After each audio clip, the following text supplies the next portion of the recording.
My shoes. That's looking. Really? You're taking yours off? I don't know. Look at what this guy's going through now. I just don't want to cut myself. I don't want to cut myself either. Because once you do that, Then your trip's ruined.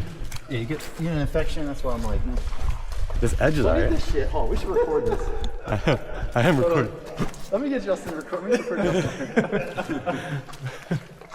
Quicksand. Oh yeah. Oh. Oh yeah. The things we do. Oh, it's good up here. Yeah, it's good on the You're edge. in the worst spot.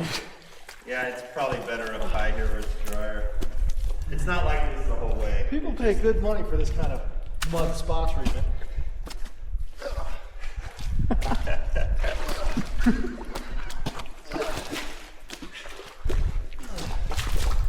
Tim, you made it. I think it's light enough. Pays to be light.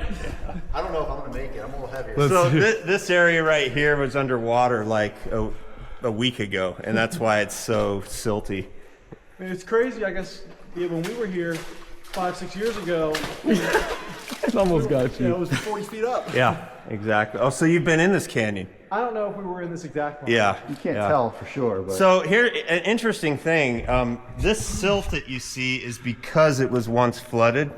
And so if the lake doesn't flood this area, this will all eventually get flushed out and it's just rock, down below. So, but, How deep is all this sediment here? this silt is probably, oh gosh, I don't know, 15, 20 feet deep, I would think. Okay, so that's just because the water's here and all this settles. Yeah, exactly. When it's flooded, rather than getting washed down from up above and getting washed out into the main Colorado, it just kind of settles in here. And so, a lot of these slot canyons have these water springs in the back of them that, you could hike up and eventually get to the source of it, but it's a couple miles up. And there's also, where we're going to go in Anasazi today, we'll actually be able to see the springs coming out of the rock. It's pretty cool. And so, like, up above there, you see that alcove with those bushes up there? Yeah. So that's a spring up there as well, and that's why those bushes are growing there. And that's what actually creates the alcove. When the sandstone gets wet, it gets soft, and then it's more inclined to erode, and that's what creates these alcoves. So, Look at this fish. yeah, that was a Didn't make it carp too at far. one point.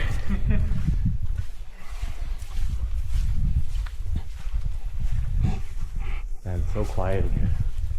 So peaceful. You ever come up here after the water levels drop and find some GoPros or? Occasionally you'll find something. I mean, most of the time, if it dropped when it was flooded, it's probably buried,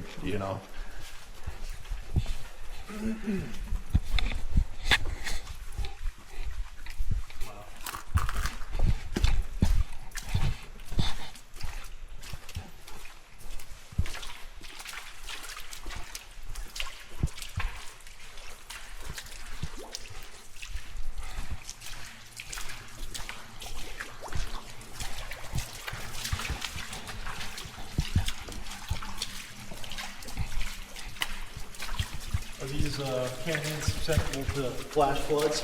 Just They are. Storm comes through and you just get.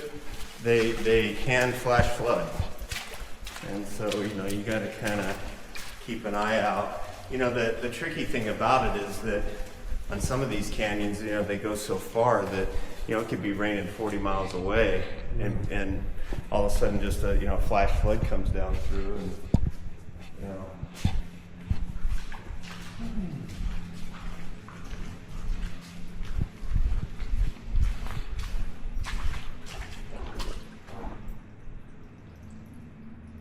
sounds like there's other people coming up. Yeah, you guys keep walking.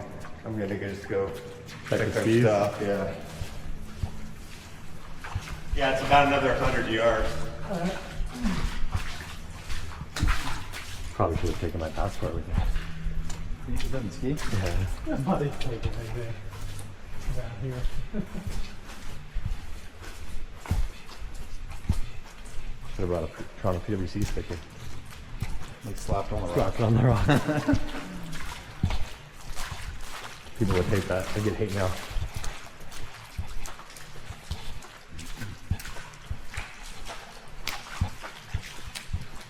I didn't think this was going to be hard. I'm glad it finally. We had to walk through all that to get here. Oh my God. It was all like that deep. I mean, Justin's heaviest. That's why he was like up to his knee. But I just skimmed right me over and, it. me and you might have been able to wing. Well, he was also like taking his time. You have to like Yeah, go he was quick. like- yeah. You gotta get some good content, get stuff in the mud. So. You gotta make it look good. Okay, here we are. It's not really that much. It's kind of like that video from yesterday. I think it's the same spot. It looks like it is. I think it's the same spot. But you know what? I'll drink it.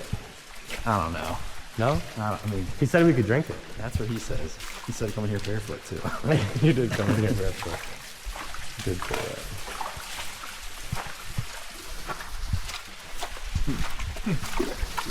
There's even a little fillet rope to get up there. I guess you could jump in and it'd probably be deep enough. How slippery is it? All right, Justin, let's get Steve Simon up there. I don't know.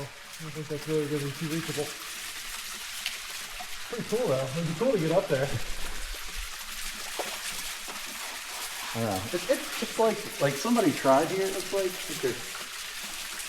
You can chisel the way at it. Yeah. That's how you get up for sure. Get to that, then you roll up to there, get the rope. Then what?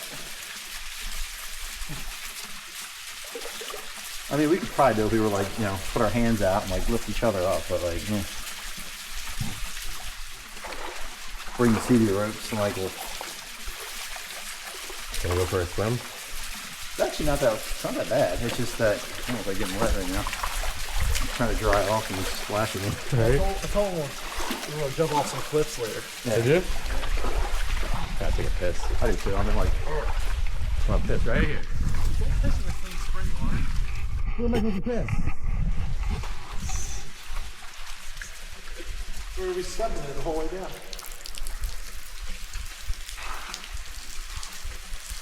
Should I record it like that guy?